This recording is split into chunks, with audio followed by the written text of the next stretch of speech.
Ladies and gentlemen, the Granite Furniture Company, with stores in Sugar House, Murray, and Provo, presents... The Hall of Fantasy.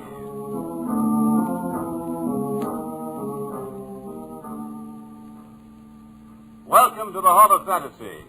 Welcome to the series of radio dramas dedicated to the supernatural, the unusual, and the unknown.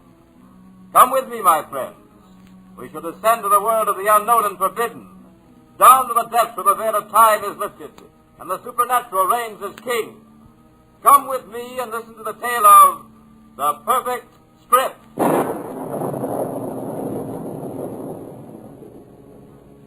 The Granite Furniture Company brings you the Hall of Fantasy. Listen now to original tales of the imagination and some of the classics of the supernatural as we take you down the corridors of the Hall of Fantasy to the mysterious realms of the unknown. These are stories of eerie and fantastic thrills brought to you by your friends at the Granite Furniture Stores. And now for tonight's story, an original radio drama by Bob Olson entitled The Perfect Script. It's inspiration, gentlemen. With a proper inspiration, anyone can write a perfect script. In this case, the inspiration is horror.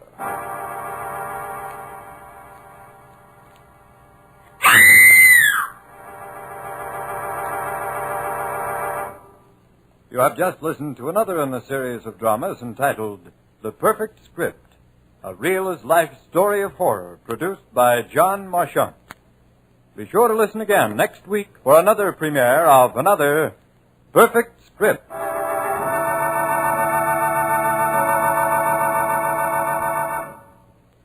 Well, that wraps up another perfect script. Yeah, a little too perfect if you ask me. Every time I work one of these shows, I want a police escort to see me home. There's a Mr. Schenk to see you. Shall I send him in? Schenk? Oh, the new writer. Yes, send him in, please. Schenk, I'm glad to see you. I'm glad you made it. Have a seat. Thank you, Mr. Marchant. Did you decide to accept my terms? Well, your shows are famous.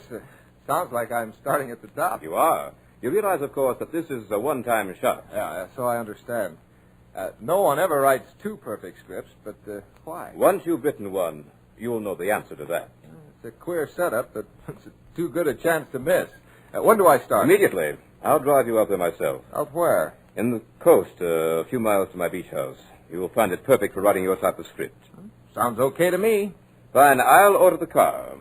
Mr. Maine, call the garage and tell them to have my car ready in 5 minutes. I'll be up at my beach house. I'm taking the new writer. Just call the garage. I won't be back today. Now, shall we go? Sooner the better.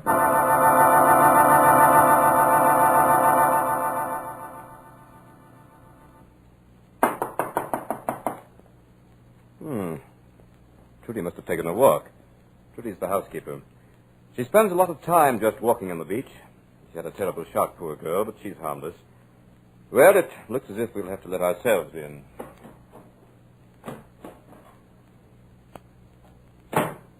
Trudy? Trudy, are you here? Here I am, Mr. Marchant. I knocked. Where were you? I was asleep. Well, no matter. This is Mr. Schenk. He'll be with us for a little while. I thought you were taking one of your walks at first.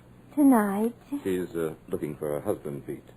He was a pilot and crashed in the sea close to here. Trudy thinks he'll show up. Oh, he will. Don't you think he will, Mr. Schenk? Well, That's enough, Trudy. Show Mr. Schenk to his room. Same room he others had. Of course, now hurry. Mr. Schenk probably wants to clean up a bit.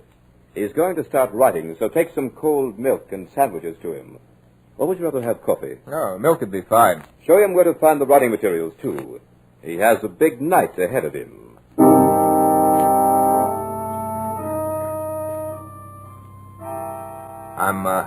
I'm sorry to hear about your husband. It was just a forced landing. He walked away from 3 others. He'll come back someday. Yeah.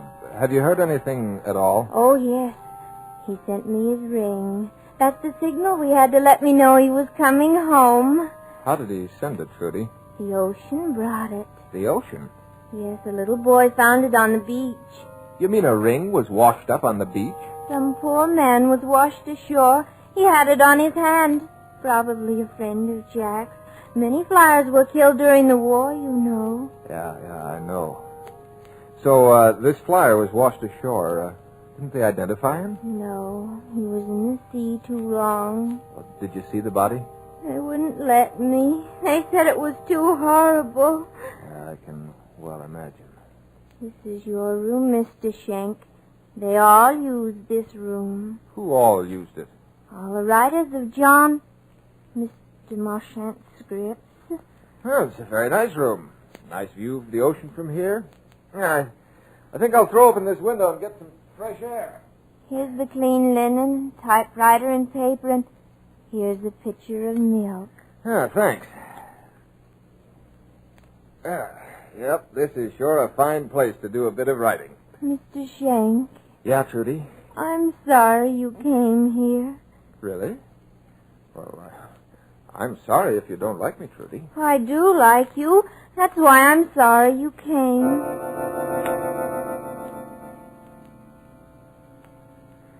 Yeah, nice folks. Well, if I can't write a script here, I can't write it anywhere. What more can a man ask? A little more of that Trudy, and I wouldn't be able to write the date. Too bad, too. She's really not bad looking. Kind of pretty, in fact. Yeah, well, when a mind cracks, there's nothing much anyone can do about it. Now for the perfect script. Yeah, February 16th. Good start. The Perfect Script by Peter Schenk. Yep, you're on your way. A Marchant production is a very auspicious beginning.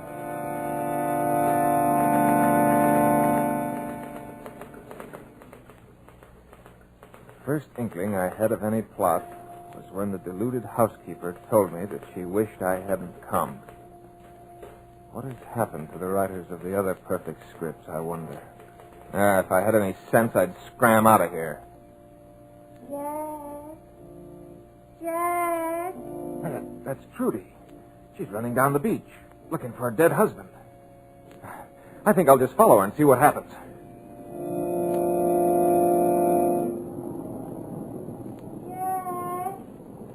Jack! Trudy!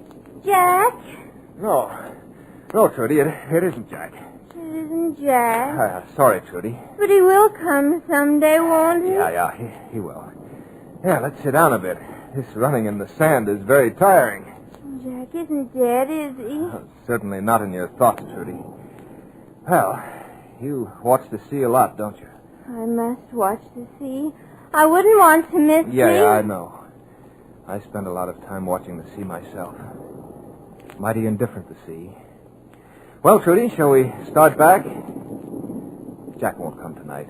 Maybe tomorrow night. Yeah, maybe the sea will give him to you tomorrow. You think so? Do you think he'll come back tomorrow? Tell me he'll come back tomorrow. Johnny said he'd never come back. Johnny lied, didn't he? Johnny? Who's Johnny? He's... Oh, here you are. Are you ready to get started on that script? Oh, Sean, where did you come from? I say, shall we get started on that script? Yeah, as a matter of fact, I've already started. Hey, what was that? What was what? I saw the shadow of a man diving behind that sand dune. George. Trudy, be quiet. Trudy always imagines she sees things at night. I think you're having the same trouble, Schenk. That was just the moon shifting a new shadow across the sand. There's nobody around here closer than 5 miles. No, it was a man. It was a shadow, Schenk, nothing but a shadow. Yeah, okay, shadow. Mr. Marchant, I don't think Trudy was very happy to see me come out here. Why do you say that? Well, she told me she wished I hadn't come. What do you mean by that? Mean? How do I know what she meant? Trudy's always afraid someone's going to take her away from here before she finds her husband. Pay no attention to it. There's George again. Oh, you hurt me. I think we'd better get back to that script, Schenk. Are you ready? You know, on second thought, Mr. Marchant, maybe I can't cut it. Maybe I better try some other show at first till I get good enough for the perfect script show. Nonsense. You'll never be any more ready than you are right now. Yeah, I know, but... The script, Mr. Schenk, will be perfect. And you'll write it.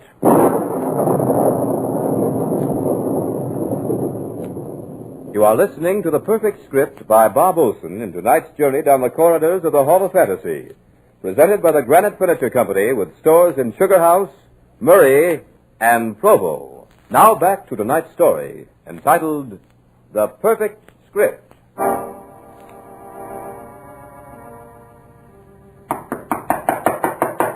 Come in. Now, for that script. Yeah, better get started, huh? I thought you told me you'd already started it. Well, not perfect enough. I tore it up. You shouldn't have done that. I wanted to see it. Maybe I could have offered you some suggestions. No, it wasn't any good. Just a false start. I see. By the way, I noticed you were taking in the view from your window. Yeah, I was fascinated by the way the moonlight topped those whitecaps. Very pretty. I should think you'd have gotten enough of watching the ocean in 29 months. Just a habit, Mr. Marchand, just a habit. Tell me, what else did you see? See? Nothing. You lie. I do. Never mind. It's of no consequence now. Let's get busy with that script. Before we do, Mr. Marchand, I have a question to ask you. Well, what is it?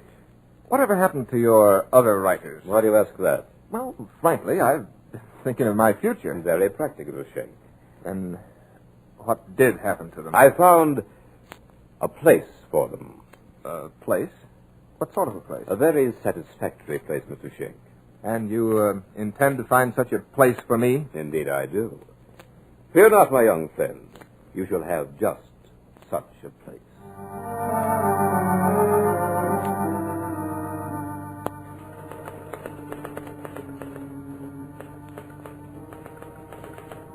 Marchand is gone. Cards are on the table. Yeah, he's even bolted the doors. For some strange reason, I can't budge the windows or even smash the panes. I know he plans to kill me. To produce such a horror in this room that he'll have the actual passionate record of a terrified and dying man. But just how he intends to bring it about, I don't quite know. I've just poured myself a glass of cold milk. Yeah, but this I do know. This script is written by Peter Schenck, a very mediocre writer, but one with enough talent to find an enthusiastic audience in the Los Angeles Police Department.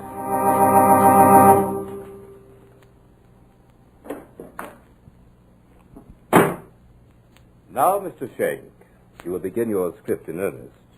And you seem to be collaborating in earnest. What's that in your hand, an Army 45? I am not a ballistics expert, Mr. Schenck. I must confess my ignorance. All I know about this weapon is that it's very deadly. Yeah, it's an Army 45. Very deadly piece of merchandise. You find something amusing? Yeah, I was just thinking, Mr. Marchand, what a dirty trick it'd be if I should let you kill me and make you write your own perfect script. Oh, I don't intend to kill you, Mr. Schenck. You don't? Then why the gun? This gun will keep you here until I'm through with you. I've no fear of anything I can live through, Mr. Marchand. Death is sometimes preferable. I have enough skill with this Army 45, as you call it, to make any movement on your part an extremely painful one. From there on, I have someone who might inspire the fear you spoke of. You mean our shifting shadow, George? Exactly. George has a cozy little apartment below ground. I hope he doesn't disturb you. Oh, so George is the inspiration for the horror you spoke of. Mm-hmm. George is very helpful. You know, Marchand, you strike me as being rather stupid. I'm sorry you think so. Yeah, you want a script written, a perfect script. You engage me to write that script in the face of a torture and death from which you give me no chance to escape. You know, you ought to put a bonus on this thing. Give me a little incentive. That will not be necessary. I'm quite certain that in approximately 5 minutes you'll need no incentive. 5 minutes? What's that got to do with it? You were observed pouring and drinking a glass of milk a few minutes ago. True? Yeah, I guess that's right. Wait, you mean that you... Poison? No, Mr. Schenck. Just a little potion to deaden the willpower. In exactly 4.5 minutes, you will act only on the power of suggestion. Does that strike you as stupid, Mr. Schenck? You're lying. Wait and see, or have you something better to do? I have, you filthy maniac. Why, in 2 minutes I could kill you. Yes, and by heaven I intend... Stand back! You wouldn't get 2 feet. This is no cat gun. Go ahead. As long as you're alive, you have a chance. Go ahead, commit suicide. See how much good it does. Hey, you're lying, I tell you. Besides, I didn't have any of that milk. Now, Schenck, you know differently. Just relax. This isn't so bad. You'll even get a thrill out of it. Believe me, don't fight it. You only hurt yourself when you do. I hope you... you're the craziest of the lot, Marchant. Your sister at least has some trace of feeling. You're just plain mad. My sister. Who mentioned it to you? Trudy did, Marchant. Or, Johnny, if you prefer. You're more shrewd than I thought. Yeah, you're just careless. You depend too much on the discretion of the insane. They prattle without thinking, Marchant. It doesn't matter. Think me insane if you like. Maybe I am. You'd be too if you had to hide someone like George from the world. But it doesn't matter. As for Trudy, she's mad from heartbreak and shock. She could have been saved if... Yeah, if you'd let her. Yeah, but it serves your plans better if she isn't too bright. She's bright enough. She likes milk, too. You don't mean to tell me that you deliberately keep her doped No, out? she's insane, all right. But every once in a while, I can't depend on it. You hold a person's life at little value, don't you? She's the only one who can handle George. She wouldn't do it of her own free will, so I just help her to make up her mind. But your time is up, Mr. Schenk. How do you feel? Your eyes are quite glassy. Soon you won't even be able to talk. Very effective. Very effective. Yeah, very effective. And now, Mr. Schenk, shall we start the script? The script? Oh, yeah. The perfect script. Write it yourself, Marchant. The typewriter, Mr. Schenk. You're just about to write the finest script radio ever knew. Yeah, that's right. I want to write, but what'll I write about? Write just what you see. Explain it in detail. Everything you see and everything you think. Yeah, but I don't see anything. Don't you, Mr. Schenk? Then turn around. Trudy. And George, Mr. Schenk. George is going to help us with this script. He's quite talented. What's he going to do? A beautiful job of murder. Trudy, come with me. Where are you going? We won't be far away. George doesn't like to have anyone in the family around to watch him. Do you, George? Bad blood. Bad blood. Write it down, Mr. Schenk. There's plenty of time. Be sure to get it all. Here, you might like some fresh air. I'll throw open this window. Special glass, you know. Strong as steel. But you won't need it now. You won't try to escape.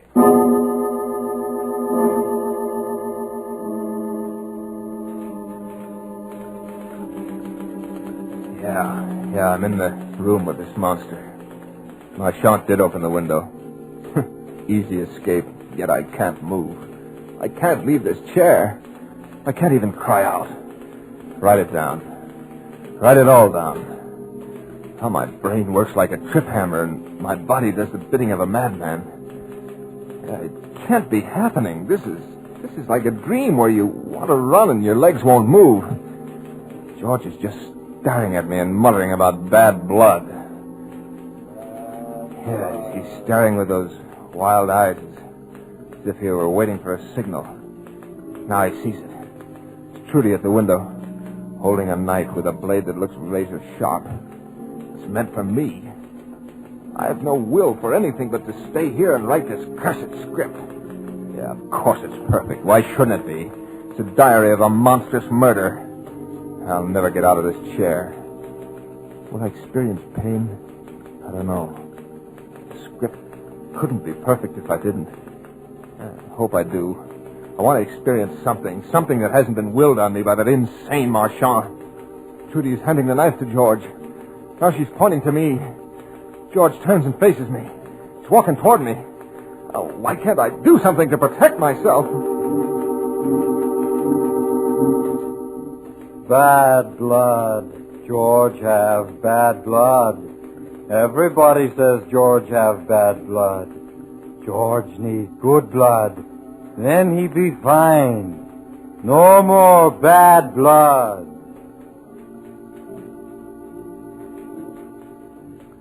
Trudy's climbing in the window. There are tears in her eyes. She's watching George. Trudy feels just as I do. Her mind's working, but can't do anything about it. I don't know what it is that Marchant's given us, but it's really hypnotic. George get good blood now. George need good blood. George need lots of good blood. Then he all right. Then George like everybody else and walk in the sunshine and swim in the ocean just like everybody. And people say to George, "Hello, George. How you today?" And George say, "My blood very good today." George get good blood now. Trudy's standing there. She's trying to say something to George. Tears are streaming down her cheeks. Trudy doesn't want me to die. I gave her false hope. She'd find her husband. And now Trudy knows that if I die, that hope dies too. Oh, if Trudy only had the will to... what irony. The only person in this room with any power over his body is George. And he has no mind with which to control it. There's Marchand at the window. He looks horrified. Something going wrong with his plan? Trudy! Trudy, get out of there! You know what George is when any of us watch him. Get out of there before it's too late! George heard Marchand. He's turning around. He sees Trudy watching him. Sees the tears. His face lights up with anger. He grabs Trudy by the wrist, slashes at her with a knife. Oh, please, please give me the strength to move. Give me the power to get out of this chair. Marchand's standing there. No, he's leaping through the window. I think he's going to try to fight with George. He's rushing at the monster. George brushes him off. As he does, the sharp blade of the knife opens a deep wound in the side of Marchand's neck. Ow! Judy's lying on the floor. She doesn't stir. Marchand falls and lays quite still. A pool of blood forms quickly from the gushing wound. The sight of the blood excites George. He kneels over Marchand. Oh, no, I can't write it. It's too horrible. I've never seen a more grotesque sight in my life. I'm going to be sick. Now George is getting up. He's actually smiling. He sees Trudy on the floor, and he stoops to pick her up in his powerful arms. Strokes her hair, just as he did on the beach. His hands leave rich red stains on her face and hair. Now he's setting Trudy down tenderly. He turns towards me. Now George got good blood. George got Johnny blood. Johnny blood, good blood. Now George like everybody else. George blood very good today. I tried to say something, but didn't have the power. Perhaps that's what saved my life this time. George had forgotten about me in his exhilaration over getting Marchand's good blood. Yeah, Trudy's dead. No doubt about that. The knife had slashed her from just above the ear to the corner of her mouth. Trudy's dead. I can't help but think that now she'd find Jack at last. Sea isn't so indifferent after all. Oh, this night is interminable. The script soon will be finished. But Marchand will never produce it. Yeah, I had written it well. Couldn't help myself. Had to do it. Be Marchand's final triumph. The worst of all is the quiet description of this room after George had gone, telling about the two bodies. They're going cold. My great fear is that George will come back before this potion wears off. I sat staring at the window, now letting in a chill breeze.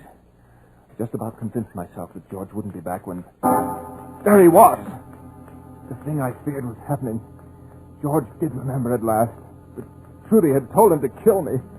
And I am still powerless to help myself.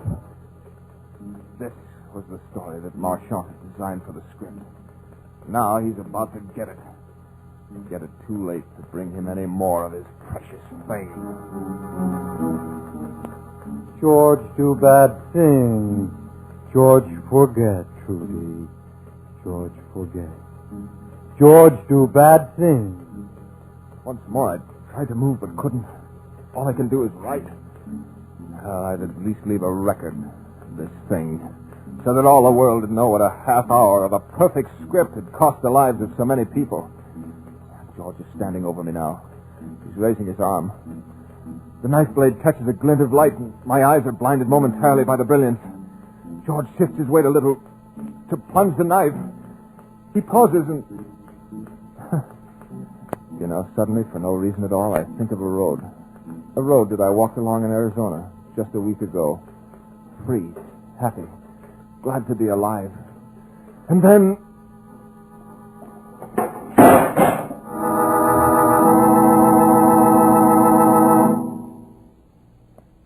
George, fine now.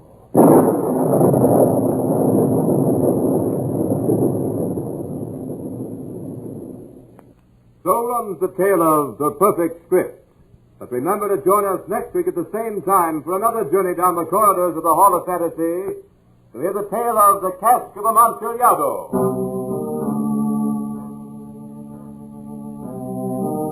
Tonight's program was an original radio drama by Bob Olson entitled The Perfect Script.